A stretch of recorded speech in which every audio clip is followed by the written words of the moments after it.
एक परमात्मा की सत्ता है जिसके कृपा से पूरी सृष्टि चल रही।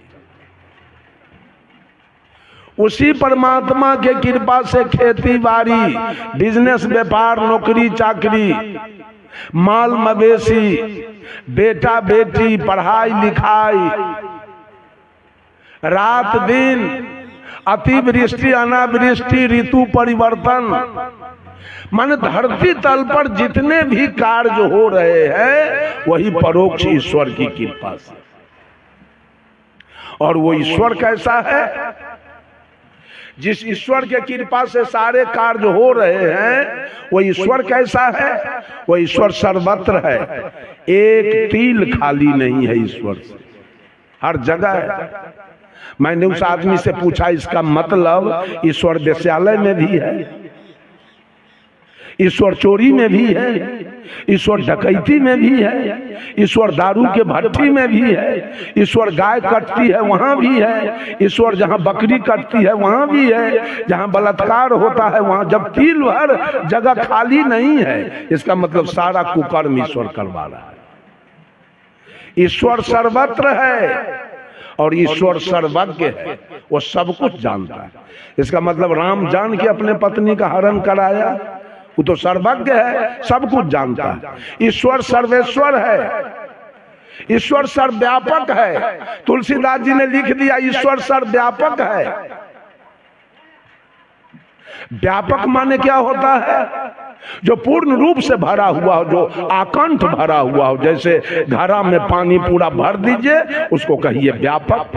पानी व्यापक रूप से भरा हुआ है घड़ा में, तो ईश्वर इस काया में व्यापक रूप से भरा हुआ है। तो जांघ कट जाने के बाद आदमी जिंदा रहता है, हाथ कट जाने के बाद आदमी जिंदा रहता है, और गला यदि कट जाए तब रहेगा। इससे साबित होता है कि ईश्वर सर्वव्यापक नहीं है।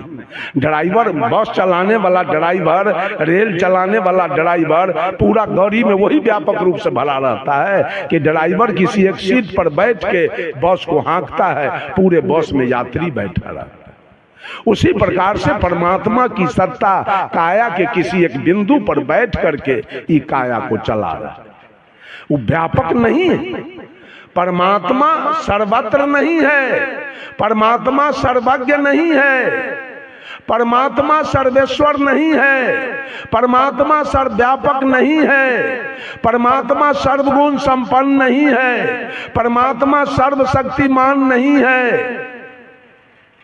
परमात्मा सर्वांतर्यामी नहीं है, परमात्मा सार्वभौम सत्ता संपन्न नहीं है। ये गद्दार लोगों ने इस बात को बोला है। परमात्मा कहीं बाहर में है ही नहीं तो सर्वशक्तिमान कैसे होगा? वो सर्वगुण संपन्न कैसे होगा? और परमात्मा अगर सर्वशक्तिमान है तो सीता के हरण क्यों हुआ? परमात्मा जब सर्वशक्तिमान है तो 16वीं शताब्दी में मोहम्मद गजनी जब सोमनाथ के मंदिर पर चढ़ाई किया, वहां के लोगों ने पंडा पुजारी से कहा कि तैयार हो जाइए, मोहम्मद गजनी आ रहा है लूटने के लिए। परमात्मा, वो पंडा पुजारी कहा कि आप चुप हो जाइए, परमात्मा में उतना शक्ति है कि मोहम्मद गजनी से फरिया लेगा। परिणाम हुआ कि पूरा देवी देवता दुर्गा काली के नाक कान चीर के सब सोना चांदी निकाल के मोहम्मद गजनी चला गया और परमात्मा आपका देखता रह गया। जब 1392 ईस्वी में तैमूर लंग 99,000 सेना लेकर आया और दिल्ली के लाल किला पर चढ़ाई किया। 1 लाख हिंदू का सर काट करके और लाल किला पर बैठ के ईद का नमाज पढ़ाऊ। कहां गए आपके भगवान? कहां बैठे थे? 1 लाख हिंदू का गला कट गया, उड़ा दिया। तैमूर लंग कहां गए थे भगवान उस समय?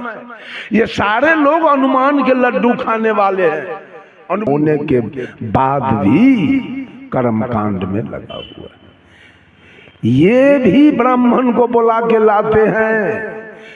साहब कबीर ने कहा 100 वर्षा भक्ति करे और एक दिन पूजे आन, सो अपराधी आत्मा परे नरक के खान।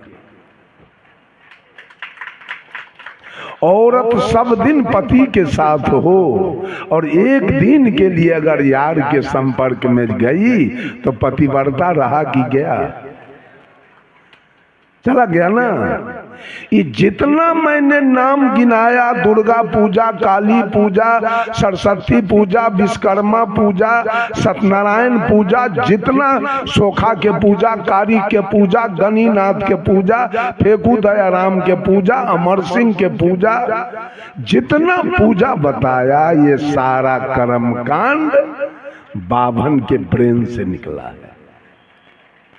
बाभन हौर जोतेगा, कोदारी चलाएगा, मजदूरी करेगा, वो अपना पेट चलने के लिए इतना जाल बून के तैयार किया, इस सोलकन के गला में पहना दिया है। तुम माला जपते रहो, हम माल फंसाते रहेंगे जिंदगी भर। यही तो धंधा चल रहा है, यही धंधा चल रहा है। किसी का हिम्मत है तो बतावे कि कोई बाभन के गांव में दुर्गा पूजा अभी देखा हो। बाभन दुर्गा पूजा नहीं करता है, बाभन सोलकन से करवाता है। बाभन सरस्वती पूजा नहीं करता है, वो सोलकन से करवाता है। कोई बाभनी रजपूतनी के माथा में जट्टा नहीं फूटा है आज तक। कोई कहे तो बाभनी रजपूतनी भक्ति नहीं बनी, हाथ में छड़ी देखा, लेकिन इस सोलकन के औरत सब हाजीपुर में बेत ले कूदती है गंगा में। इसको पिछोड़ा में 2 डिसमिल जमीन नहीं है बैगन को भी रोपने के लिए, और देवता भट्ट ना इसके देह पर है। जिसको 200 बीघा जमीन है, बेटा पति जिसका इंजीनियर, डॉक्टर, कलेक्टर है, जिसका 3-3 महल का मकान है, जिसका बैंक बैलेंस है, उसके यहाँ देवता का कोई चिंता नहीं। ये जागम में भगत होता है भुइयां के, भुइहार में भगत देखे, रजपूत में भगता देखे हैं, कायस्थ में भगता देखे हैं, जादव में भगता होता है। एकरा देह पर खाली देवते रहता है। सोलकन में कारिक के भगत होता है और सोखा के भगत, गणिनाथ के भगत, फेकू दयाराम के भगत। भुइहार में भगत नहीं होता है, रजपूत में भगत नहीं होता है, वो इंजीनियर होता है, डॉक्टर और कलेक्टर। भुइहार राजपूत ब्राह्मण की पत्नी शिव चर्चा नहीं करती है, ये सोलकन की पत्नी करती है शिव चर्चा। भुइहार राजपूत ब्राह्मण के बेटी सर पर कलसा नहीं ढोती है, इस सोलकन के बेटी से कलसा ले बउआल घूमती है गाँव गाँव।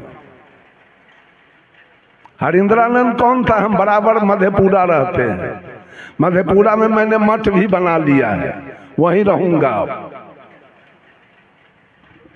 मधेपुरा में एसडीओ था, एसडीओ हरिंद्रानंद जाति का ब्राह्मण है। एक बार चुटकी बजा दिया ब्राह्मण, सारे सोलकन को उलझा दिया। ये अपना जात को नहीं उलझाया है, सोलकन को उलझा दिया। सब सोलकन के पत्नी शिव चर्चा करती। कर्म की प्रधानता है, मैं कर्म नहीं रोक सकता हूँ। सारे लोग खेती कीजिए, कर्म नहीं करेंगे तो भोजन कहाँ से मिलेगा, कपड़ा कहाँ से मिलेगा, बेटा बेटी का पढ़ाई कैसे होगा, माँ बाप का सेवा कैसे होगा, खेत कैसे खरीदाएगा, मकान कैसे बनेगा, माँ बाप का सेवा कैसे होगा, गाड़ी घोड़ा कैसे खरीदाएगा। कर्म की प्रधानता है। खेसारी लाल यादव, दिनेश लाल यादव, विजय लाल यादव, निरहुआ कर्म किया, भोजपुरी पूरी फिल्म बनाया, आज अरबों खरब कमा लिया, चैन से जी रहा। अमिताभ बच्चन, हेमा मालिनी, शाहरुख खान, सलमान खान, ये सब सिनेमा में रुपया कमाया अरब खरब, चैन से जी रहा है। सचिन तेंदुलकर, सुनील गावस्कर, कपिल देव, रोहित शर्मा, विराट कोहली, वीरेंद्र सहवाग, क्रिकेट में रुपया कमाया, आराम से जी रहा है। मधेपुरा जिला के सियाराम यादव है, उन्हीं का ये शोभा सम्राट थिएटर सियाराम यादव का है मधेपुरा, जो जनता दल यू के जिला अध्यक्ष और उनकी पत्नी मीलन देवी, उनके हम एक बार सत्संग में गया, उनकी पत्नी जिला परिषद के अध्यक्ष थी, अभी नहीं। अभी वहां के बउआ यादव हैं जिनकी माँ मधेपुरा जिला के जिला परिषद के अध्यक्ष है। और बउआ यादव के परिवार में आप लोग नहीं मानेंगे ना, 12 वो जिला परिषद सदस्य है जीता हुआ बउआ यादव के परिवार में।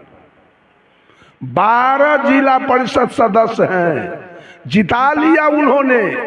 गिनिएगा, ससुर को जिता लिया, सास को जिता लिया, साला को जिता लिया, सरोज को जिता लिया, सारू को जिता लिया, सरुआइन को जिता लिया, अपने जीत गया, माँ को जिता लिया, पत्नी को जिता लिया।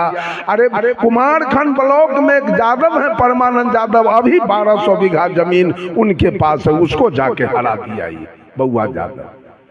वही उसी की माँ भी जिला मधेपुरा जिला के जिला परिषद अध्यक्ष। वो सियाराम यादव शोभा सम्राट थिएटर जो सोनपुर में आता है उसको चला करके 100 बीघा जमीन खरीद ली, पेट्रोल पंप बैठा दिया मेहनत करके शोभा सम्राट थिएटर। बंधुओं, साहब कबीर रात भर कपड़ा बुनते थे, मोहम्मद साहब बकरी चराते थे, ईसा मसीह भेड़ी चढ़ाते थे, भगवान कृष्ण गाय चढ़ाते थे, विश्वकर्मा जी लकड़ी लोहा का काम करते थे, सुपच भगत सुप डगरा बीनते थे, रैदास जी जूता टांगते थे। कर्म की प्रधानता है, कर्म नहीं करेंगे जिएंगे नहीं, कर्म करें लेकिन कर्म कांड में न फंसे। आप जीने के लिए भी कर्म करते हैं, अब मुक्ति के लिए भी कर्म करते हैं। ये बाबा ना के क्या कराता है, ज्ञान कांड की कर्म कांड, ओम पवित्रो स्वाहा रखू तहिया 151 रुपया। क्या कराया आज तक पंडित जी?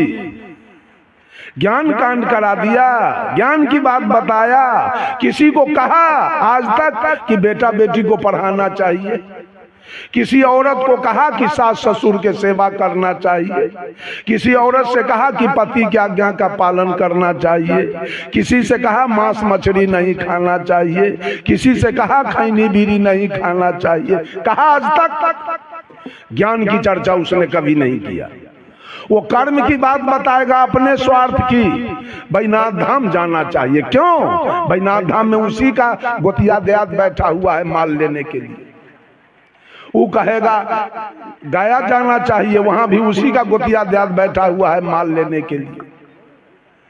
वो कहेगा जितिया करना चाहिए, करवा चौथ करना चाहिए। नाना प्रकार के कर्म कांड केवल आपको बताएगा, केवल अपना आमदनी का घर वो बताएगा। इसी में सारे लोग जाकर के उलझे हुए हैं, वेद को मानते हैं। और साहब कबीर ने कहा वेद पशु, वेद के मानने वाला एक भी मानव नहीं है, सब कुत्ता मानव है। वेद के मानने वाले पशु हैं, वो मानव नहीं है।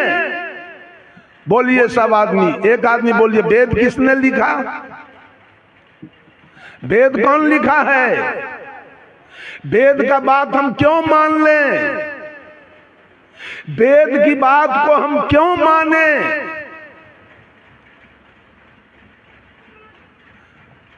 अगर पूरे विश्व के अंदर साहब कबीर ने कहा झगड़ा एक बरो हो राजा राम, जो निर्वारे सो निर्वाण,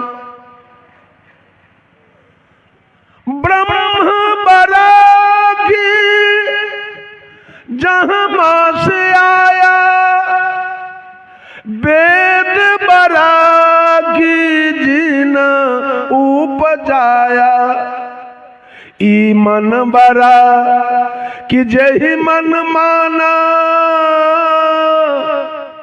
राम बरागी राम ही जाना, भर में कबीरा फिरे उदास, तीरथ बरा की तीर्थ के दास। साहब कबीर कहते हैं दुनिया के लोग झगड़ा एक बरो हो राजा राम। सदगुरु कबीर ने राजा किसको कहा? इस धरती तल पर सबसे श्रेष्ठ प्राणी कौन है? मानव। मानव को सदगुरु कबीर ने राजा कह के पुकारा है। सारा अधिकार तुम्हारे हाथ में है, इसलिए मनुष्य को कबीर साहब ने राजा कहा। 4 प्रकार के जीव धरती तल पर निवास करते हैं। इसी को परोक्ष रूप से हम 84 कहते हैं। 4 माने 4 और राशि माने खानी। अंडज, पिंडज, उष्मज और मानव, यही 4 प्राणी हैं। अब इनकी निश्चित जनसंख्या क्या है वो हम नहीं जानते हैं, बहुत गवैया लोग जानता है। इस चारों में मानव श्रेष्ठ है। आपको सदगुरु कबीर ने राजा कह के पुकारा है।